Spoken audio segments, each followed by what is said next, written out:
I mean, what good is being in good shape physically if you're emotionally crazy, right? If you're emotionally depressed, or if you're suffering from anxiety disorder, right?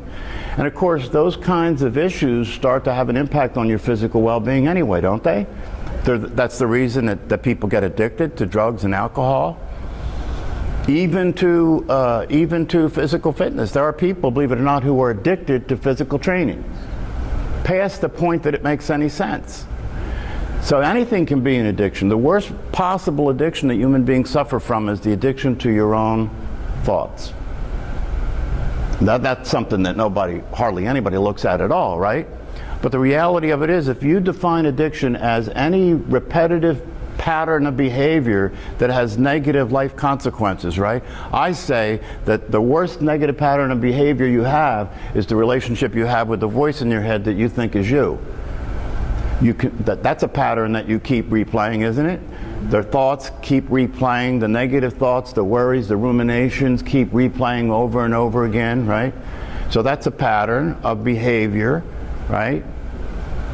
And because it's related to the brain, and we know that you're trained with neuroplasticity, we know that you're training the brain, how you're experiencing things, and the way that you're being and the way you're behaving is constantly training your brain. Your brain's relating to that like that must be the right thing. See, the brain is a dumb machine. It's an incredible machine in terms of what it's capable of doing, but nonetheless, it's a dumb machine. It's not conscious, you are, right? And so it's like a computer. It's accepting the input that you're putting into the program, and it's relating to that input like, okay, that must be what's right. And it'll just keep playing that back.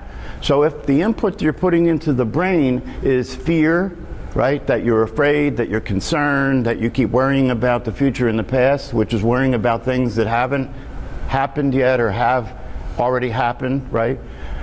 Paul Hederman talks about that in terms of saying that most people pay most attention to what's not happening.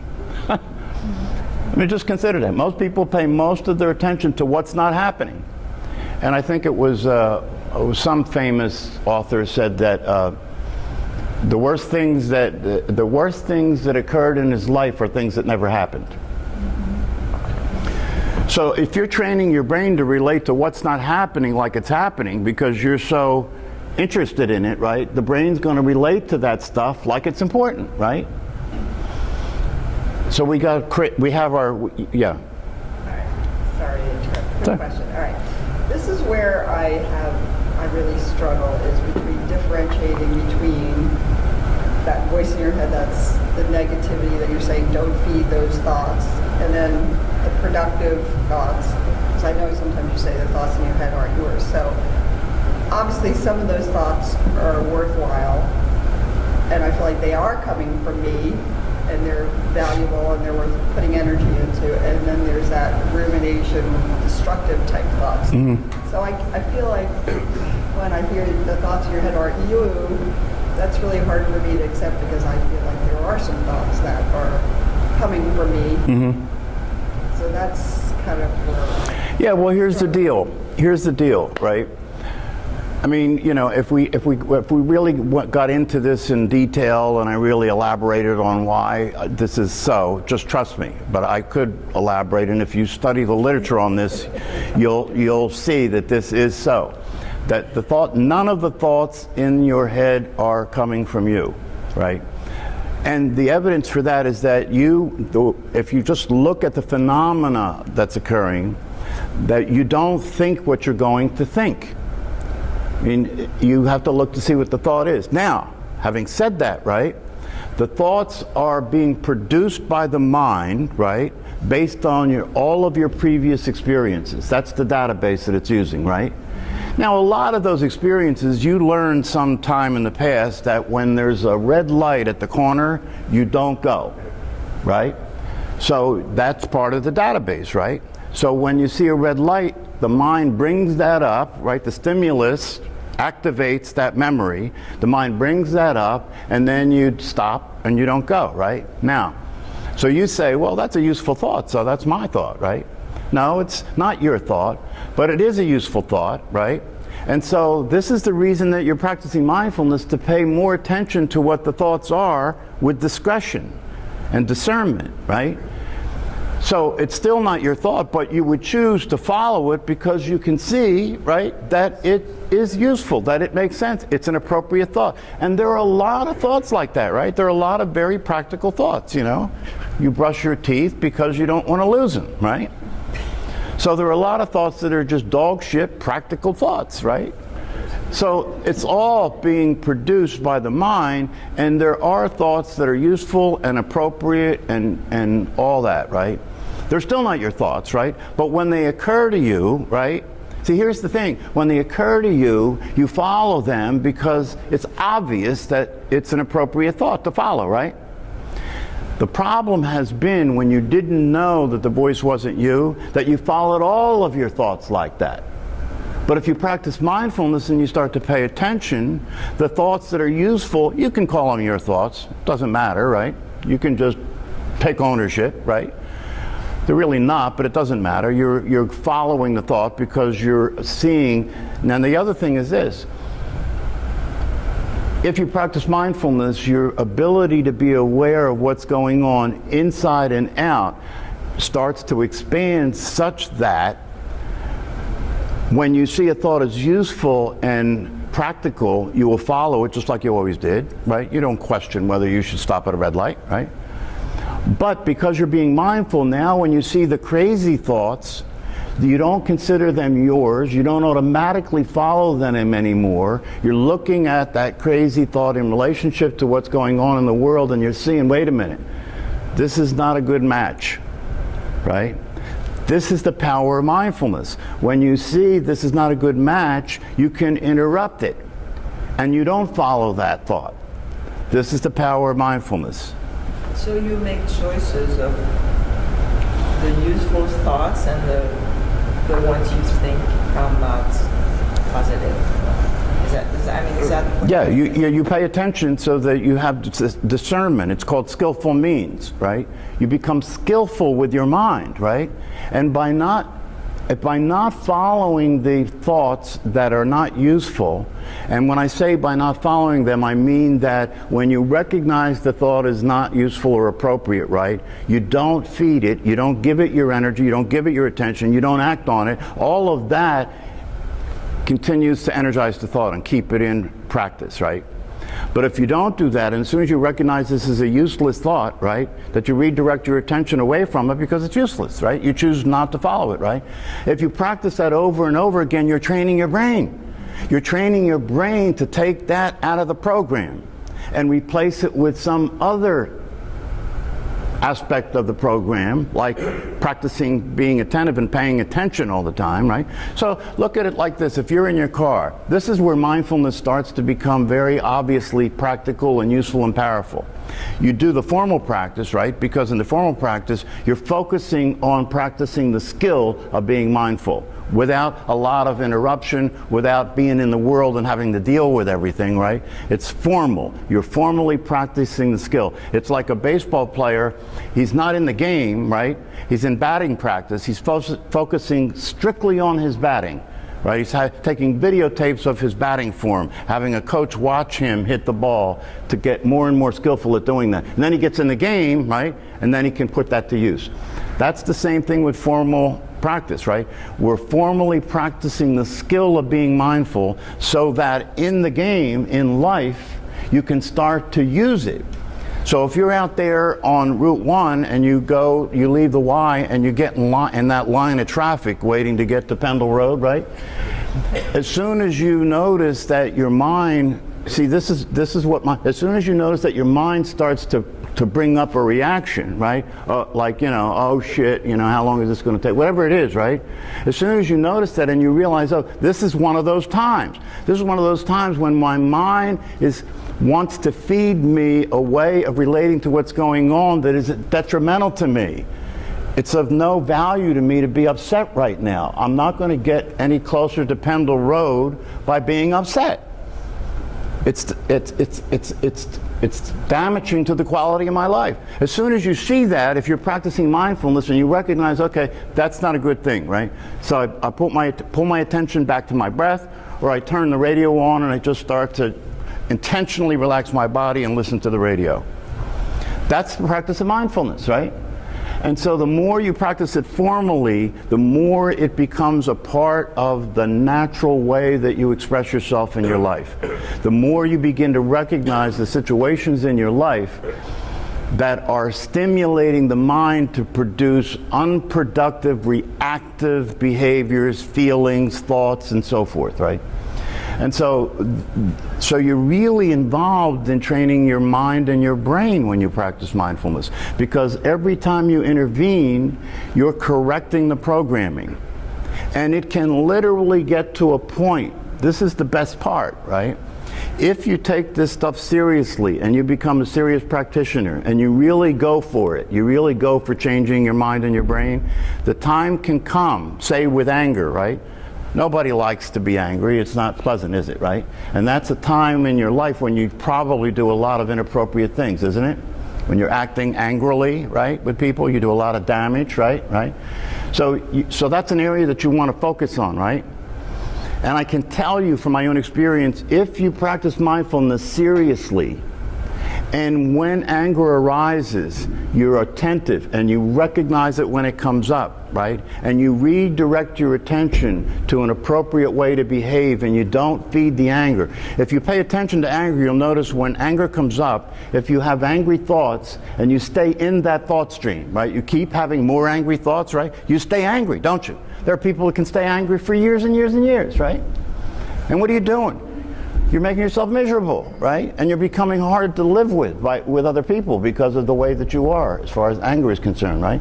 But if you start to practice recognizing that when that comes up, and as soon as you see that it's destructive, it's unrealistic, it's not useful, you redirect your attention away from that to what's going on, with the intention of trying to see what else you could do to deal with this effectively, or even just to your breath, right?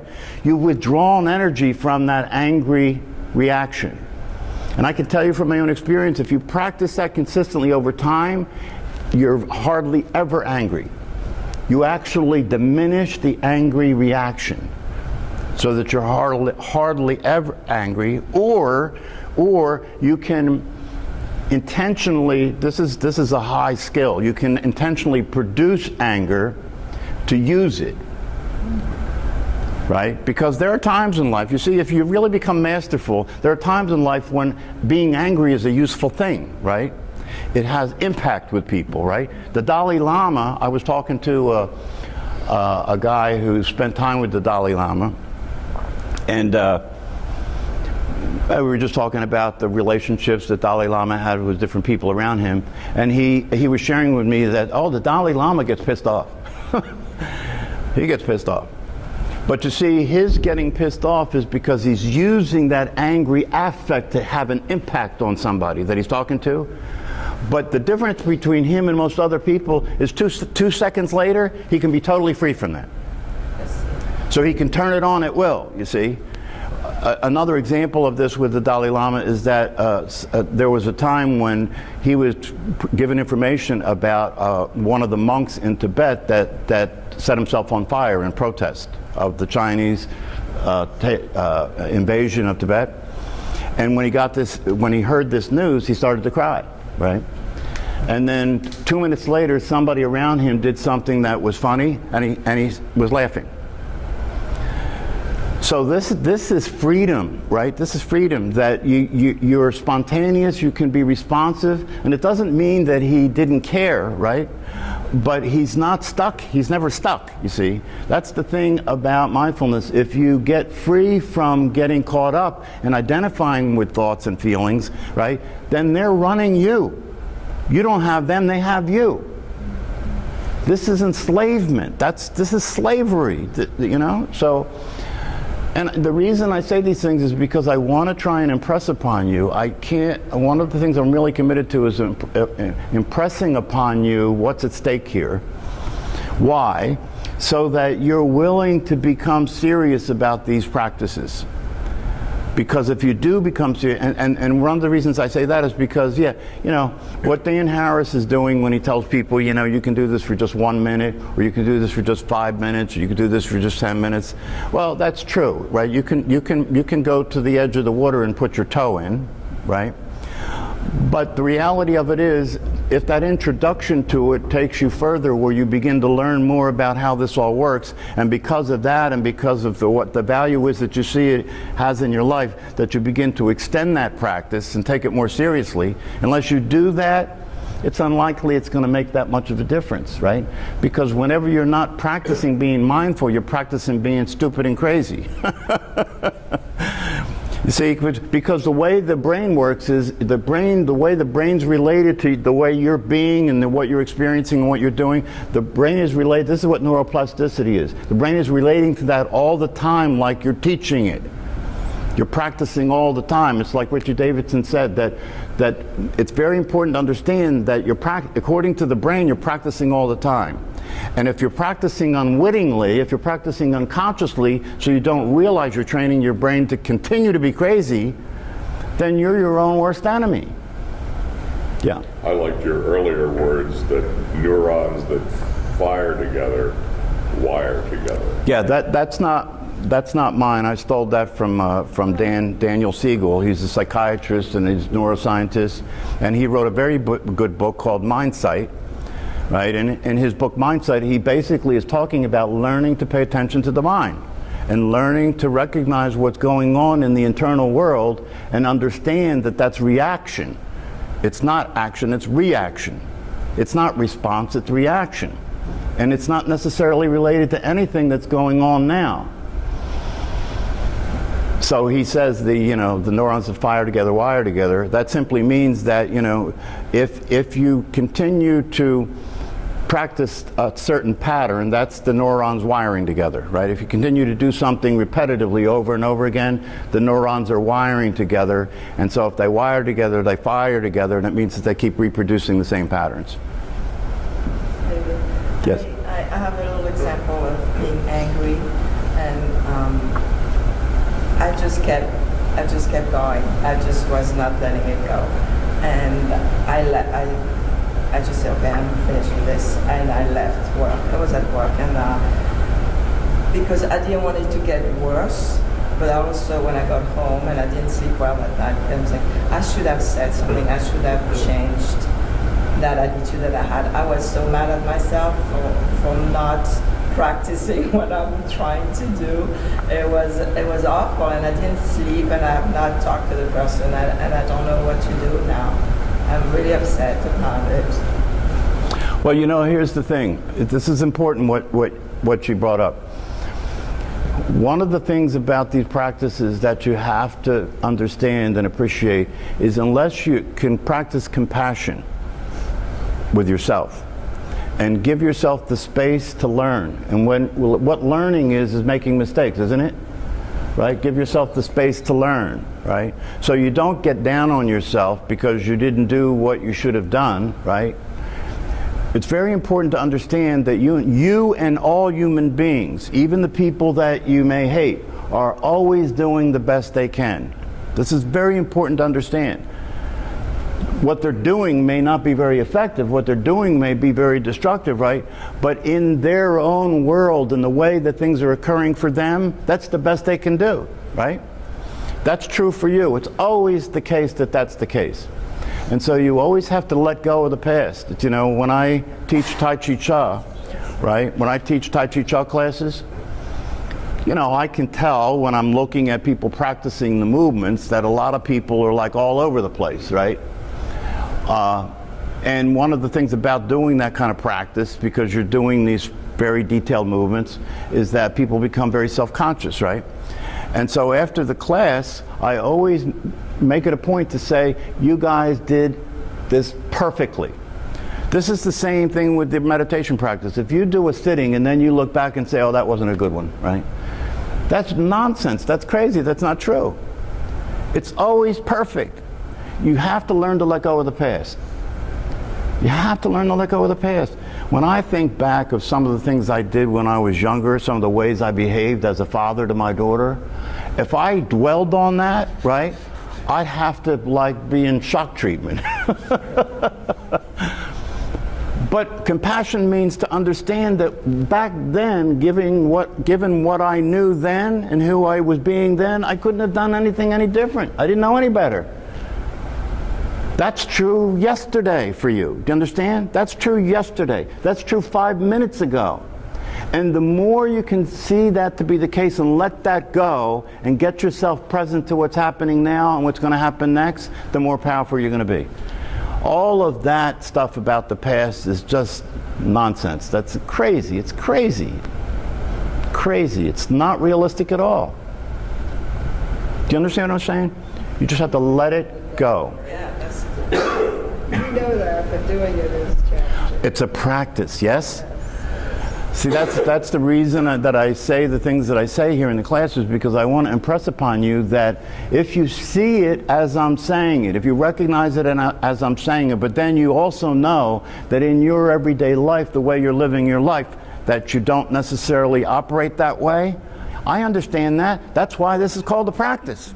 You have to practice it. You have to listen for the things that you need to remember and keep present to, right? Like whatever you resist persists. That's like a law like gravity. So you should remember that, keep present to that. Whatever you resist persists, right? Anything that's happened in the past that you continue to replay and don't let go of tortures you. That's a law like gravity. And it's useless. It's useless. The only value in looking at the past is to recognize that something that happened didn't work and use that information for future reference. The rest of it's useless. You're disempowering yourself. It's like I said about the mind, you know, one of the things that's insidious about thinking that the voice in your head is you, if you think it's you, then you blame yourself for how crazy it is, right? That makes it doubly bad, right? That makes it worse.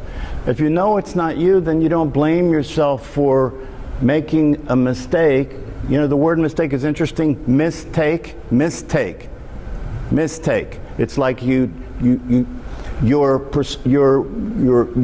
perception was a mistake, you know, like if you're a photographer, right, and you take a picture and it's a mistake, what do? You take another picture. You don't like get upset and like feel guilty and, you know, break the camera, right? It's a mistake. Okay, any questions before we do the practice? I just think it's an interesting concept. It's kind of hard to grasp, I guess, that this life that we're living occurs in this exact instant. Yeah. That requires a lot of thought, I think. Well, I suggest to you that it's not that it doesn't require thought, it requires attention, right? See, what Jim's pointing out is very important. One of the things that you get from paying attention and starting to see the nature of reality is that your life, the only life you will ever have, is what's happening in the moment. That's the only life you will ever have. There is no other life. What's happening right now in each moment of time is your life. There is no other life anywhere else. Can you see that? There is no life anywhere else. So the better you get at paying attention to now, right? And you know, you hear these things from Eckhart Tolle, you know, or Be Here Now, or The Power of Now. Power of Now, yeah. I recommend to you that rather than think of now as a time that you want to get into, you know, be here now, right? It's easier to recognize the actual reality of it, which is you can't be anywhere else. You can't be anywhere but now. So if you're trying to get to be here now, you're wasting your time. It's like a fish in the ocean practicing being wet. Do you understand? It's like a fish in the ocean going to a seminar to learn how to be wet. That's crazy. The same thing is true with the practice of meditation, right? I really want to be of use to you in terms of helping you to recognize and understand that if you want to be successful at meditating, then understand what I say right now. Don't try to meditate. That's the opposite of meditation. Let it happen. When you meditate, right?